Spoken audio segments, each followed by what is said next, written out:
Causa más frecuente de abdomen agudo.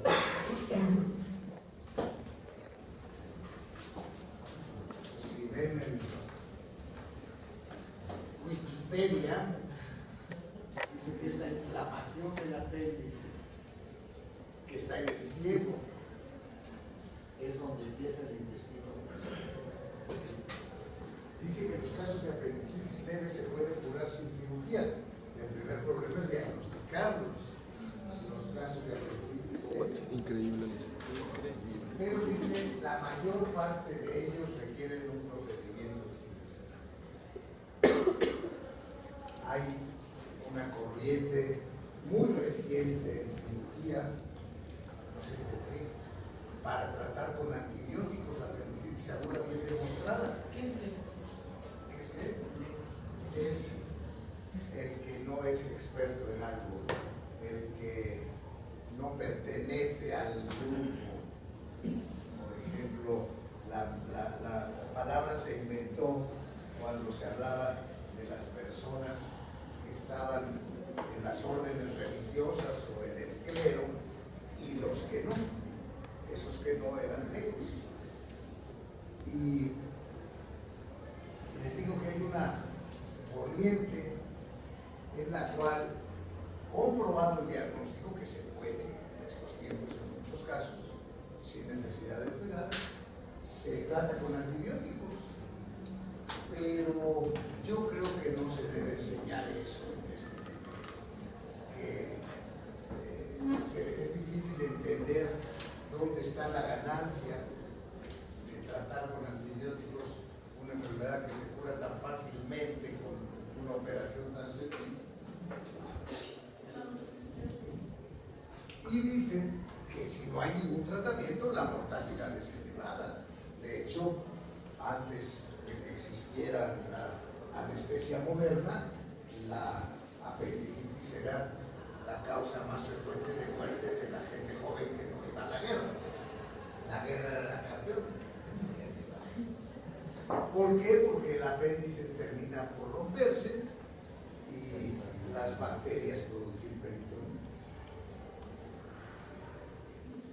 La verdad es que no se sabe qué es lo que causa la apendicitis, pero la teoría favorita es que se tapa el orificio de entrada del apéndice con algo, la semilla de algo que comió la persona y que por mala suerte se va a quedar ahí, o moco, o un parásito. Eso sí se ha demostrado, como es lógico. Si un ascaris tapa el apéndice y produce apendicitis aguda y operan al paciente y se lo encuentran allá adentro, bueno, es razonable pensar que el ascaris fue la causa.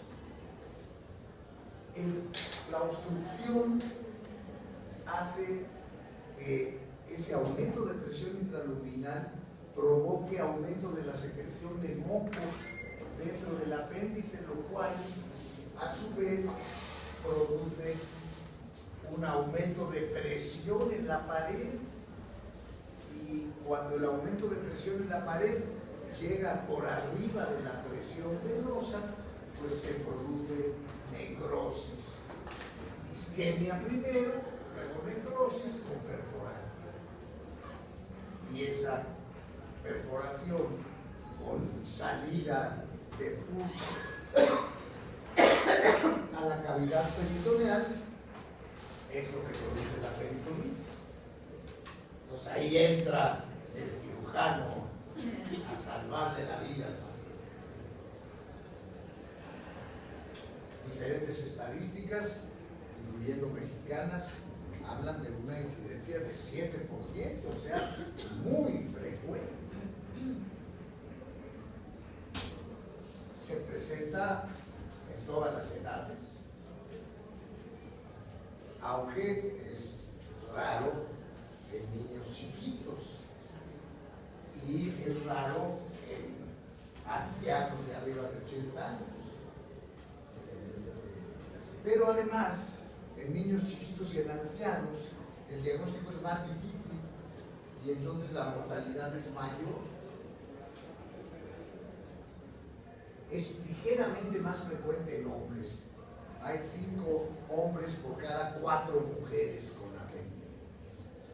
Entonces, como es tan frecuente, como tantos millones de personas lo sufren, esa pequeña diferencia pues sí se traduce en un número grande de gente. Se habla de tendencia hereditaria, pero cuando algo es tan frecuente y si no tienes identificado el gen, pues eso es una tontería. Lo que sí parece ser verdad es que ha aumentado su frecuencia. A partir de hace algunos años, las compañías de seguros médicos en Estados Unidos empezaron a aceptar pagar cuando el diagnóstico se hacía en la consulta externa y al paciente se le internaba ya nada más para la operación, porque eran tan tarugos que no pagaban los procedimientos externos. Y entonces cuando yo estudiaba allá, mis maestros se internaban pacientes con intestino irritable para poderlos estudiar y que pagaran la compañía de seguros. Entonces sería infinitamente más caro que si como externos le mandaban, qué sé yo, un colon por enema o una endoscopia o lo que se requiriera por la duda diagnóstica que podía haber. Pero cuando se empezó a pagar, más o menos en 1990, empezó a aumentar, era muy escaso el diagnóstico en consulta externa, empezó a aumentar y sumando las dos, aparentemente sí está aumentando, pero no está claro, porque como esto se basó en los diagnósticos de acuerdo a si el paciente estaba internado o no cuando se hacía el diagnóstico, queda duda si el número total ha disminuido. El hecho es que 325,000 casos al año se manejan en el hospital y 600,000 diagnósticos se hacen en consulta externa. Estamos hablando de más o menos 1 millón de personas al año en Estados Unidos, lo cual es una fuente de ingresos muy buena para los cirujanos. El dormidito se durmió 40 días y ahora regresa. Bienvenido de regreso, dormidito. Se te ve que dormiste bien porque ya no tienes esa cara de muerto fresco que habitualmente das. ¿Cuál es la frecuencia de colecistectomía en Estados Unidos?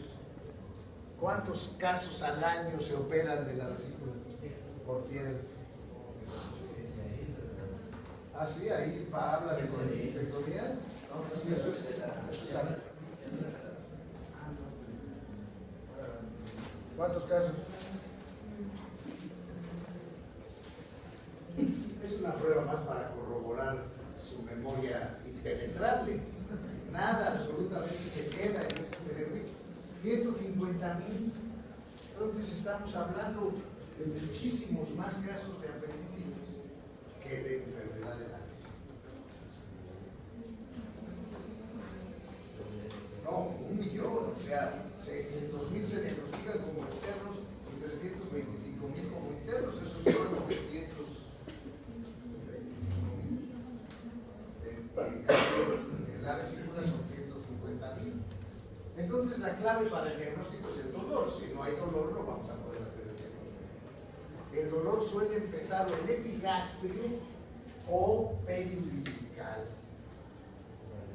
Ahí empiezan en realidad todos los dolores de distensión de víscera hueca.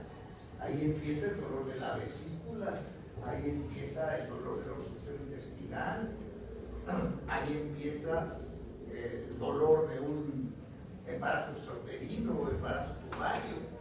¿Por qué? Porque el evento inicial lleva los impulsos a una zona del cerebro que localiza el dolor alrededor del epigastrio del ombligo, pero conforme avanza el cuadro y ya no es el estímulo para el cerebro, la distensión, sino la inflamación, entonces se fija el dolor en el sitio cercano, en el dermatoma cercano a la víscera inflamada. Entonces el dolor se va al cuadrante inferior derecho. Entonces el dolor empieza en el epigastrio o abajito del epigastrio o alrededor del ombligo y de ahí se va al cuadrante inferior derecho.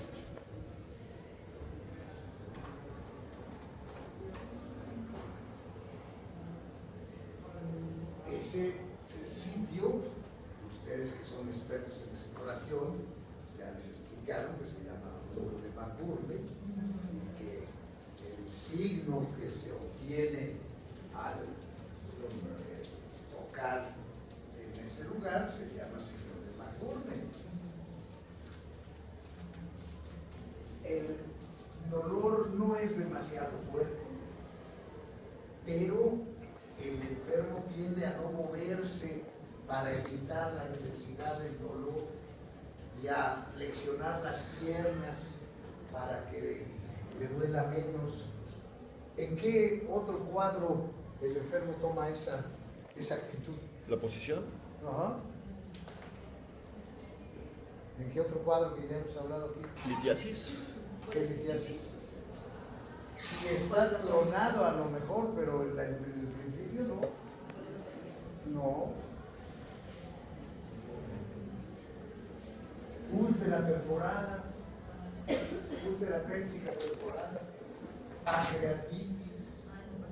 Esas dos causas de intenso dolor se acompañan de falta de movimiento. En cambio, el dolor de un cálculo ureteral, que es también muy frecuente, se acompaña de inquietud y el paciente se pone a caminar. Puede uno hacer el diagnóstico por teléfono. En general, como se presenta en la mayoría, ya vieron los límites de edad, ¿no? ¿Cuáles son los límites de edad más frecuentes? De 7 a 30 años está viendo. De 7 a 30 años se presenta gente joven. Entonces generalmente está sana, está en la escuela, está jugando y empieza a tener el dolor.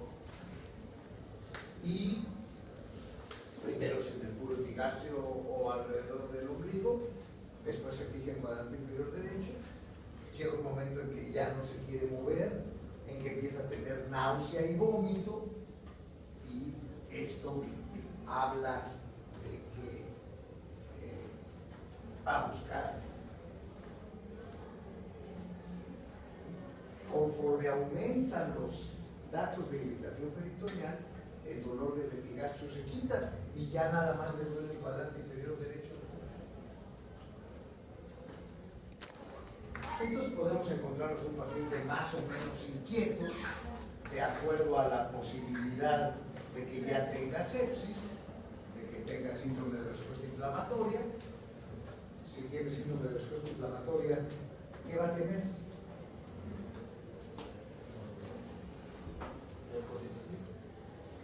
Pero tú ves al paciente, no le ves la sangre. No. Síndrome de respuesta inflamatoria. Te dice cualquier vez de no.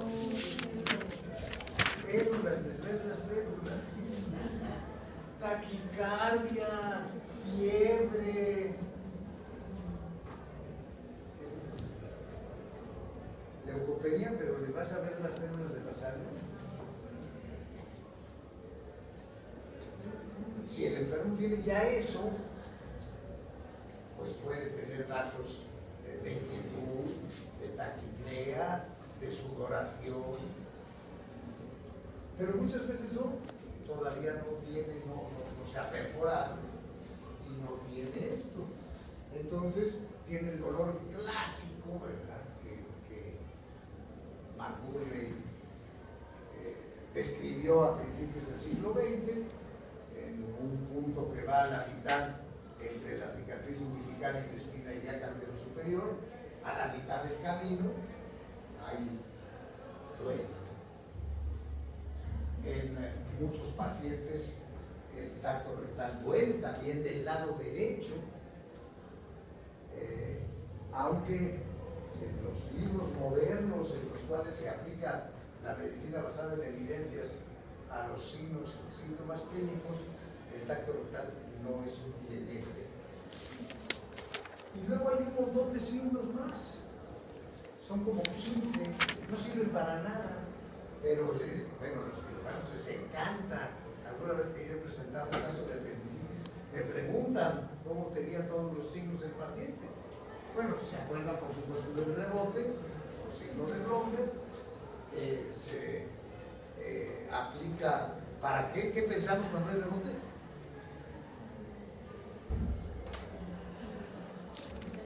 Está dormida todavía, pobrecita. Irritación peritoneal, lo hemos visto 50 veces. El signo de Rossi, que es muy divertido, que es presionar del lado izquierdo, pero al enfermo del lado derecho. Como que dice, al empujar el sigmoides, la presión se llega hasta el cielo. Ese les encanta a los cirujanos. Luego muchos otros, el del obturador, que tiene que ver con que el apéndice esté muy bajo y esté pegado al músculo obturador interno, en el cual se flexiona el muslo y se rota, y entonces eso pone en contracción al músculo obturador y eso le pega al apéndice y duele más. El signo del psoas, en el cual se supone que el apéndice está pegado al psoas, y entonces si yo le hago levantar la pierna al paciente sin doblar la rodilla y hago que el psoas, y si lo pongo de ladito todavía más, que el psoas se contraiga y duele más. Todos esos signos tienen una sensibilidad y especificidad mediana. Entonces va a depender, si está muy abajo el apéndice, pues el signo del obturador va a ser más frecuente. Si está muy arriba y retrocecal, pues el signo del psoas va a ser más frecuente.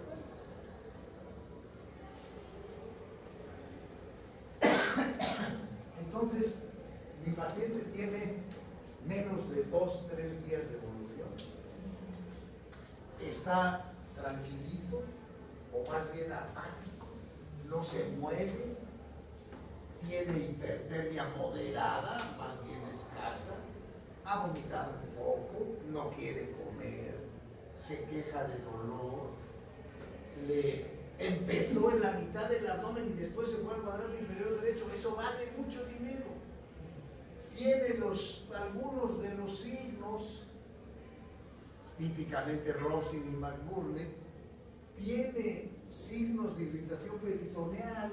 ¿Cuáles son los 3 signos de irritación peritoneal, doctor Luis Alonso Caudillo Rodríguez? ¿El dolor? ¿Qué tipo de dolor? ¿Más dolor? No. Dolor a la palpación. ¿Qué más? Rebote. ¿Qué más? ¿Cuál? Tensión. Ok, resistencia. La pared está más dura. Y dice el dolor al tacto. Si el enfermo lleva 3 días o más y no tiene datos peritoneales, es improbable que sea. Si el enfermo se está moviendo para todos lados, es improbable que sea. Si ya le ha dado varias veces, yo he tenido cuadros terriblemente difíciles con pacientes que les ha dado muchas veces, que los papás están muertos de angustia, que yo no encuentro razón para operarlos, y que finalmente se encuentran a un cirujano que tiene que pagar el abono del Mercedes y lo opera y lo cura. Y se le quita el dolor y me insultan los parientes. Oiga, doctor, usted nunca quiso mandarlo a operar. Tenía realmente apendicitis, quién sabe. Desgraciadamente hay patólogos deshonestos que van a poner el diagnóstico que diga el cirujano o el médico que mande la piel. En los niños hay que acordarse de la posibilidad de que tengan adenitis mesentérica, y una de las antecedentes que hace pensar en esa posibilidad es que el niño acabe de tener un cuadro de gripa, de faringitis, de infección con ganglios palpables, y entonces empiece con un cuadro abdominal. Por supuesto, si tiene molestias para orinar, claramente debo tener miedo de que no sea apendicitis. Y si con pocos datos peritoneales tiene mucha fiebre, y yo agregaría uno que no está aquí, que es que tenga diarrea. Si tiene diarrea es improbable que sea apendicitis. El diagnóstico clínico es muy bueno en la apendicitis. El valor de predicción de la prueba positiva pasa del 90% con el puro cuadro clínico.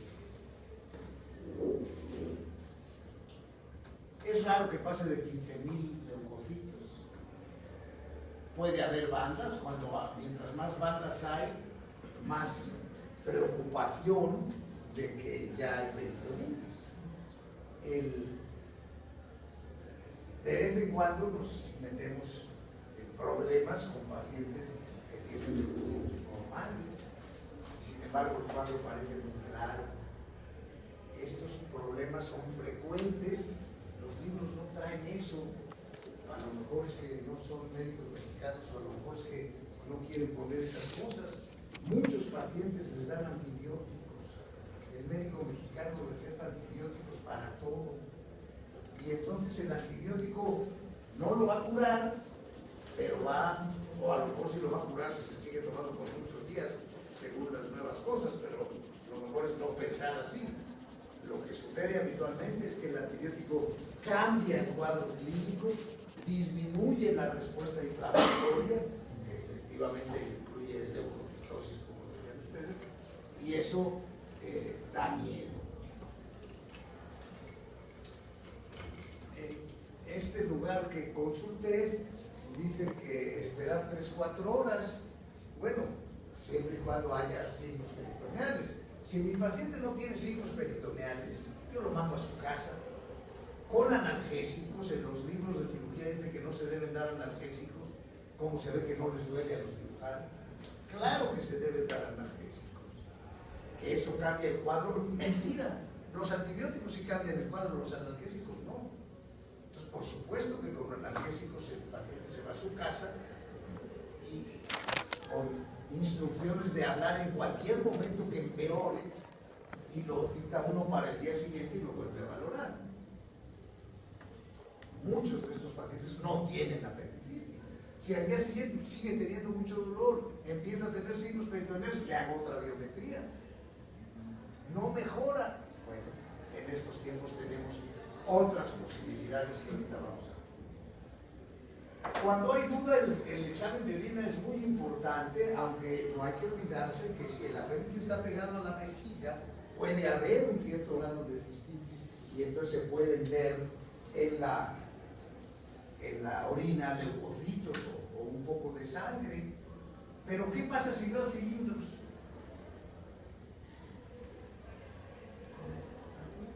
A ver, ustedes son nefrólogos. Esta clase es un nefrólogo chipocrudo. ¿Qué pasa si veo cilindros? Veo por sus caras que equivalen al de la vaca que ve pasar el tren. La vaca que está pastando al lado de la vía y pasa el tren, pone la misma cara que pone. La cara que ponen ustedes es la misma de la vaca que ve pasar el tren. La vaca que ve pasar el tren no entiende qué es eso que pasa. Ustedes no entienden qué es eso de cilindros. ¿Qué son cilindros? No, es la concentración alta. ¿Es qué? A ver, oí unas palabras. ¿Quién habló? No son las células, cuando hay inflamación se van desarrollando las células. ¿Y luego? Los cilindros son la presencia de células. ¿Y por qué se llaman cilindros? ¿Por qué dormido? Por su forma, las células tienen forma de cilindros.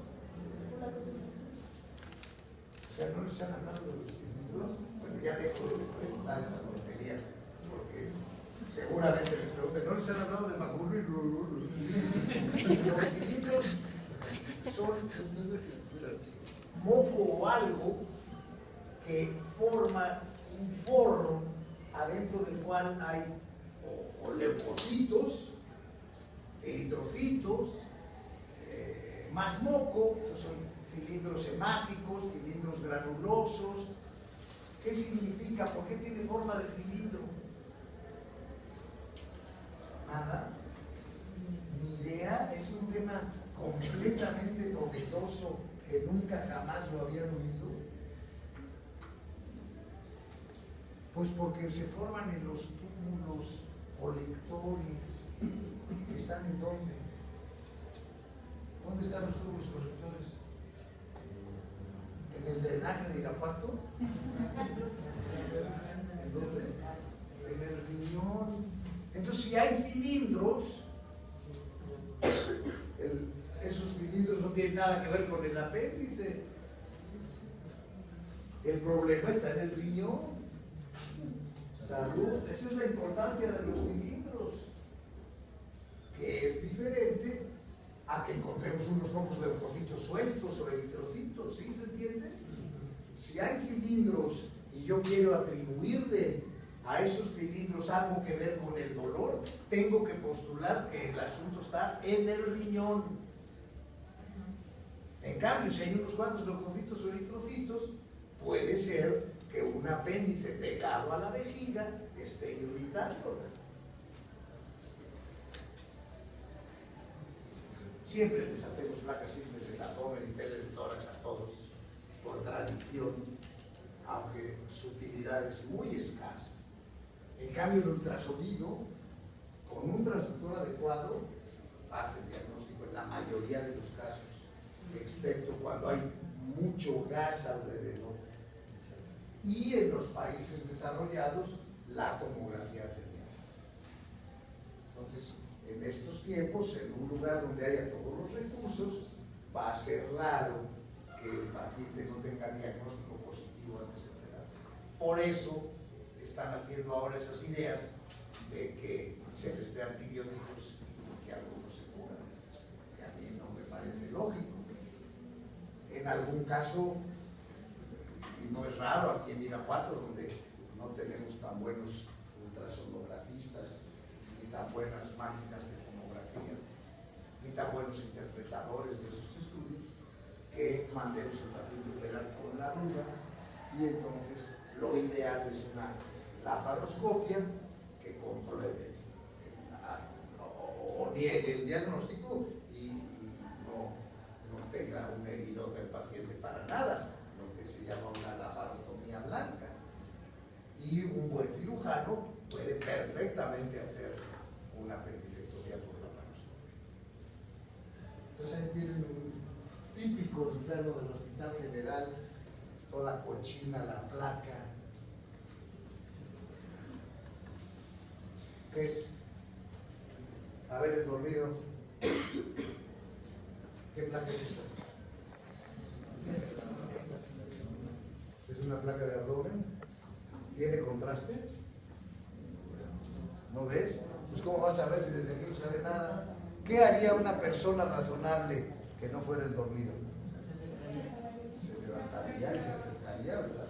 Pero el dormido con esa parálisis general que tiene, ese hipotiroidismo del alma que lo va a matar, pues no se levanta.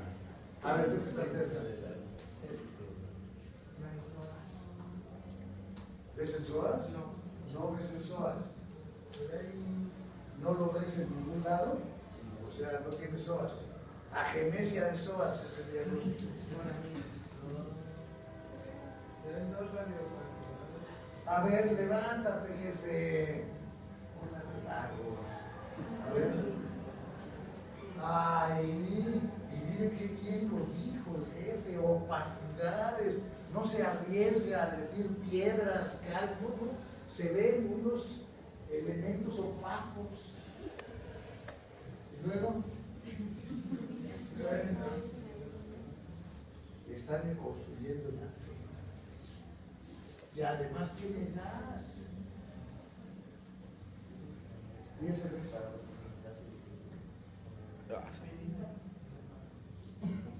¿qué? ¿Qué es? Eso sí es el apéndice, ¿no? ¿Qué se ve ahí?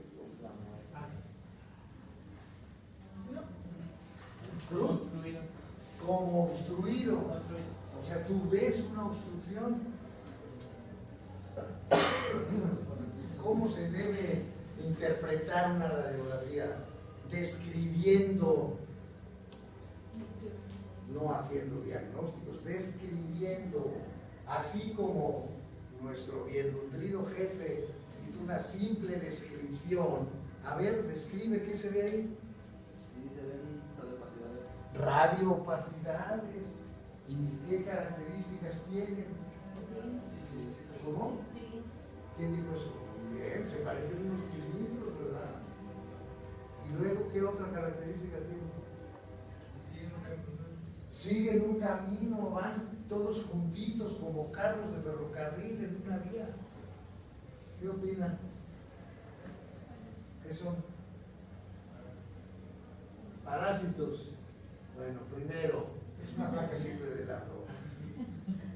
Segundo, si se fijan la vesícula, la columna está torcida, eso se llama escoliosis, con convexidad hacia la derecha. Eso es un signo antálgico, es una contracción de los músculos para tener menos dolor. Y además, fíjense la cantidad de aire solito pegado al cuadrante inferior derecho. Y claro, lo que describió muy bien, esas calcificaciones en forma de cilindro que van todas juntitas y que están en la región del apéndice.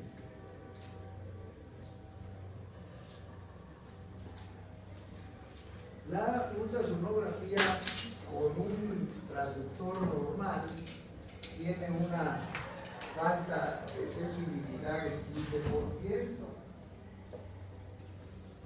Sin embargo, con los transductores nuevos más anchos, se llega como al 90%. Así es como se ve en apéndice, como una ruedita que adentro tiene otra ruedita que es la luz, y rodeado de una capa ecolúcida de grasita, que es el epiplón.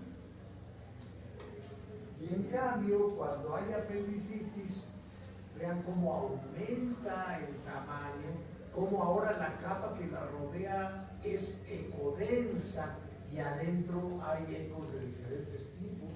Aquí se ve la luz, luego se ve la pared y luego se ve una capa gorda con datos de ecolucidez y de ecodensidad.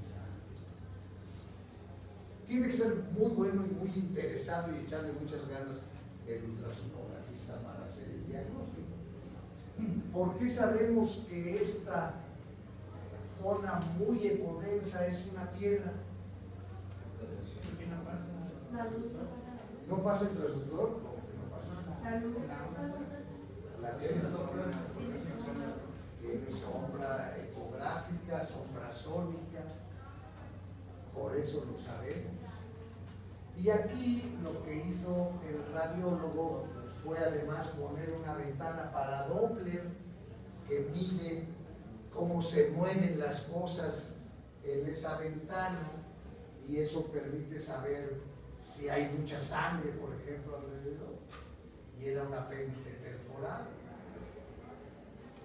Como les digo, en estos tiempos está bien la biometría con leucocitosis, está bien ver si hay en el sedimento urinario datos de riñón, el borramiento del psoas que decían ustedes, el apendicolito, un asa o varias asas de intestino dilatadas alrededor de la zona de la fosa ilíaca derecha, como dice ahí, inconstantes e inespecíficos. La ecografía tiene en ese estudio 75% de sensibilidad, pero 100% de especificidad. ¿Y qué quiere decir eso? ¿Qué quiere decir eso de sensibilidad y especificidad? La sensibilidad es de cuántos enfermos son. ¿Cuántos Las sensibilidades de cuántos años están enfermos. ¿De cuántas personas tienen esta estado enfermedad? dormido? ¿De cuántas personas tienen la enfermedad?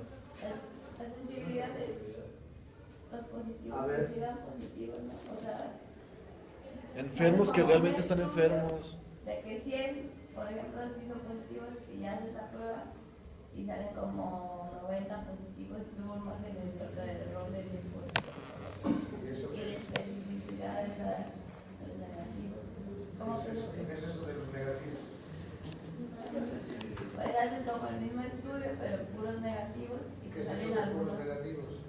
ustedes que se niegan a estudiar. No, o sea que sabes que los pacientes no tienen esa enfermedad. Eso se hace el estudio en personas que no tienen lo que estoy buscando.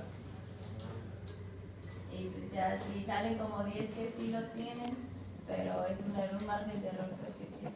Un margen de error no, es una falta de especificidad. ¿Cuánto tiene de especificidad ese estudio que tú estás diciendo? Ah, no, es una que... Bueno, ¿cuánto tiene ese ejemplo? Pues 90%. Hay 10% que dicen que tiene apendicitis, quien no tiene apendicitis. ¿Y cuánta sensibilidad tiene ese estudio que acabas de ejemplificar?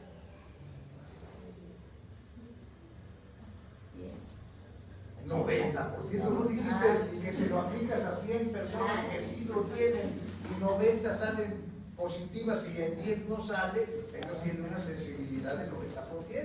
Entonces, si yo le hago una ecografía con una más o menos normal transductor, voy a tener una sensibilidad de 75%. 25% que sí tienen apendicitis no la va a encontrar el radiólogo, pero una especificidad de 100%. Siempre que el radiólogo encuentra el apéndice inflamado, está ahí.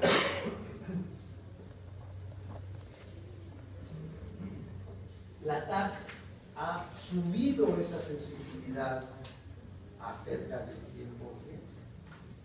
Con un aparato adecuado, la sensibilidad es 95%. Y es especialmente útil cuando hay posibilidad de poner contraste y ver lo que pasa en la circulación alrededor del apéndice. Hay que acordarse que de todas maneras el ultrasonido puede ser importante porque el enfermo, en una mujer por ejemplo, puede haber cosas en el área genital que la TAC no está buena bien. Entonces ahí tienen el mismo paciente, la placa simple muestra algo aquí en el lado derecho, parece la luz del apéndice, pero ya con contraste se ve que la luz del apéndice es esta, y que este es aire, y que alrededor del apéndice hay una zona claramente inflamada. Entonces, hay muchas cosas que me pueden dar este dolor, y si es una enfermedad quirúrgica, la más frecuente de todas en el abdomen, pues tengo que pensar en las otras posibilidades.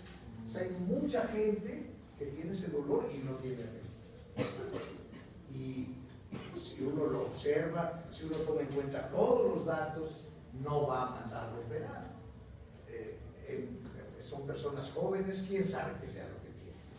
Está bien claro que el intestino irritable puede causar un dolor igual y que es muy frecuente. Las infecciones, ya les dije varias veces, la adenitis mesentérica, sobre todo en niños, y a veces se opera, no queda otra más que hacer el diagnóstico así. La gastroenteritis puede causar un dolor muy intenso y, sin embargo, se acompaña de diarrea. Y como yo les digo, si el paciente tiene diarrea, sospechen que no es apendicitis. El divertículo de Meckel es un problema difícil de diagnóstico diferencial. Con la tomografía ya no es tan difícil. ¿Qué es el divertículo de Meckel? Es un resto embriológico de un conducto ónfalo-mesentérico que iba del ombligo a los últimos centímetros del íleon terminal. Desaparece antes del nacimiento, pero en un pequeño grupo de personas se queda un pedazo, a veces mide 5 centímetros, que es uno como apéndice, pero que está más o menos en los últimos 50 centímetros de íleon, ya llegando al cielo. Esa anormalidad congénita frecuentemente se acompaña de mucosa gástrica ectópica en su interior. Y la mucosa gástrica va a producir ¿qué? ¿Qué va a producir la mucosa gástrica? Pues así porque decía que ¿Qué va a producir la mucosa gástrica? ¿Por qué se va a producir? Ácido, va a producir ácido y va a ulcerar la mucosa de ese apendicito, de ese divertículo, y se puede perforar, puede sangrar. Es una causa de hemorragia del tubo digestivo distal de difícil diagnóstico. Bueno, si yo mando a operar a ese enfermo y el cirujano es lo suficientemente cuidadoso y se da cuenta que no es el apéndice fecal el culpable y busca y encuentra el divertículo, bueno, de todas maneras va a curar al paciente. Hay una serie de causas ginecológicas muy importantes. Por ejemplo, la ovulación dolorosa. Si ese mes tocó que ovule el óvulo derecho, a veces al soltar el óvulo hacia la cavidad peritoneal para que llegue a la trompa y empiece su camino hacia el útero, sale sangre. ¿Por qué? Porque ese folículo que se rompió para liberar el óvulo estaba cerca de una venita y la sangre es muy irritante para el peritoneo, y entonces mujeres jóvenes con dolores que parecen claramente apendicitis, frecuentísimo. No se me olvidó una vez una cuñada, cuando yo era residente del Hospital Español en México, llegó mi cuñadita con, no era mi cuñada, mentiras, era mi cuñada, es la viva todavía, esposa de un hermano de mi esposa, y llegó a urgencias, y claro que me llamaron, no, creo que era el noviecito todavía, o a lo mejor ya estaba casado y ya había regresado como especialista, no, pero en fin, era joven todavía.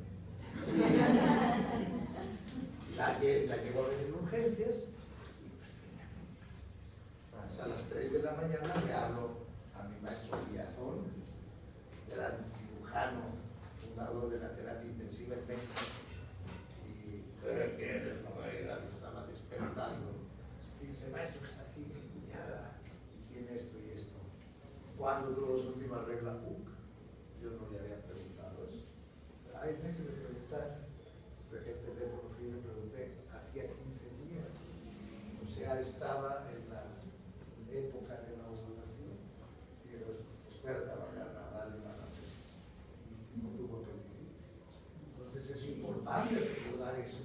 Y luego, claro, a veces el folículo sangra demasiado, o a veces hay enfermedad inflamatoria de ese lado, como un equivalente de la gonorrea. A veces hay endometriosis, no es nada raro, pero cuando hay endometriosis, el dolor se produce al mismo tiempo que la regla. ¿Y qué es la endometriosis? Una inflamación del endometrio, dice. ¿Alguna otra opinión? A ver, la Roca. A ver, Roca. No, sí. ¿Sí? ¿Una inflamación del endometrio? ¿Nadie sabe lo que es la endometriosis? Cuando Y varios de crece. ustedes tienen y ni siquiera saben qué es la endometriosis. Como cuando se forma endometrio. en ¿Cómo otro cuándo? lugar. Cuando ¿Qué es se eso forma de cómo endometrio. cuándo? A ver, Que se forma endometrio en el lugar en donde no debe de formarse. fuerte, dilo fuerte para que despierten los dormidos. Se forma el endometrio en el lugar donde no debe de formarse. Hay endometrio fuera de su sitio. ¿Cuál es su sitio? Pues revistiendo el útero y... Revistiendo, pero por dentro, ¿verdad? El útero. Entonces son islas de tejido endometrial fuera del útero. Si una de esas islas está en el cuadrante inferior derecho, esas islas sufren los mismos cambios que el endometrio normal.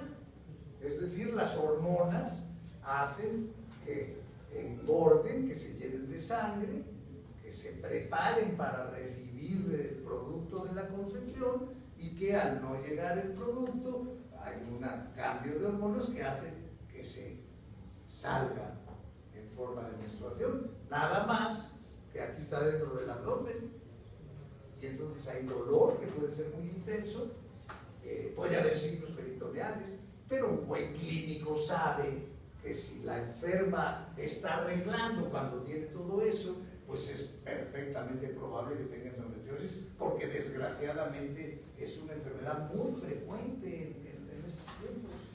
¿Quién sabe qué pasa? Que muchas mujeres jóvenes tienen endometriosis. Entonces, hay que recordarlo, porque imagínense que la van a operar para que le quiten, y a veces tienen endometriosis en muchos lugares. Es muy difícil.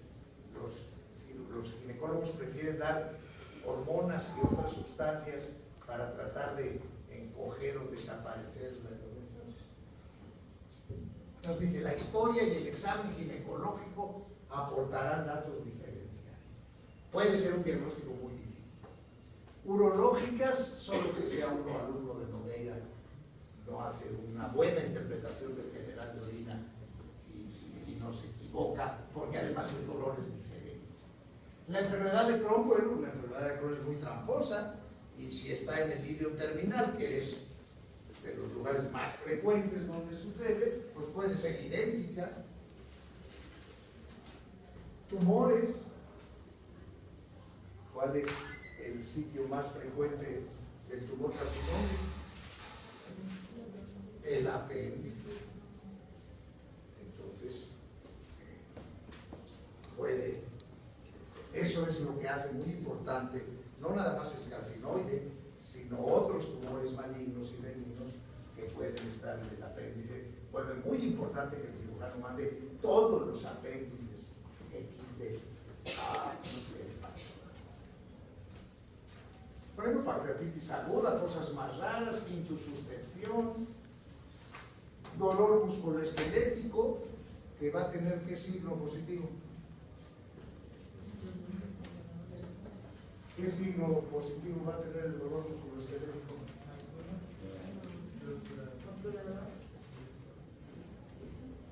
Apenas ayer hablamos de esto y ya se borró completamente de sus cerebritos. De carné, ¿cuál es el signo de carné? ¿Cuál es? A ver.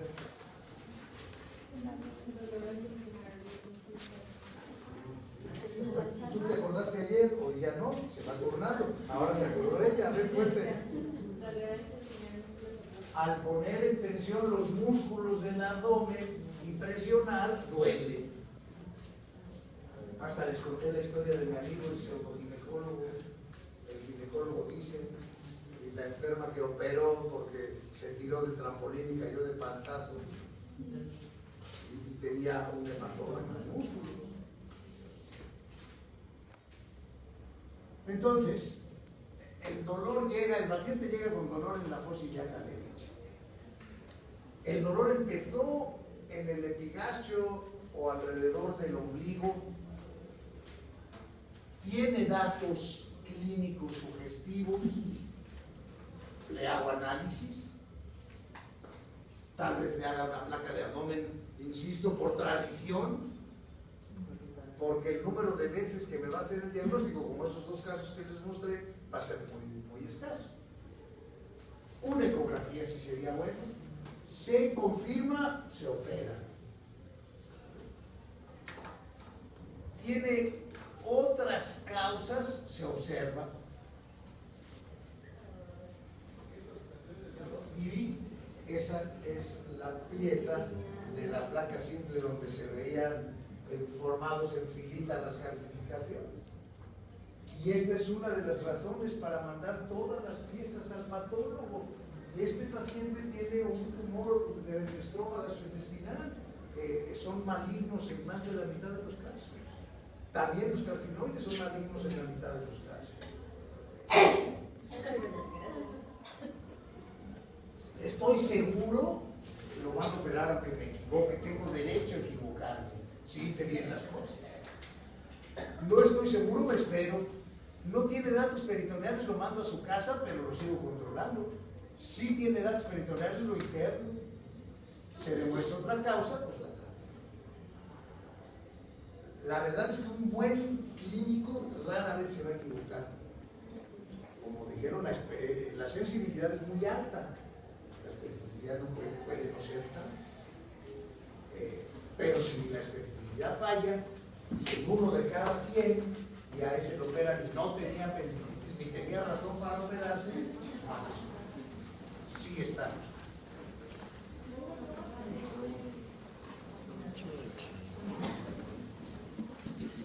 Acuérdense que el examen es el viernes. Y estoy pensando hacerles el examen final antes de lo que había propuesto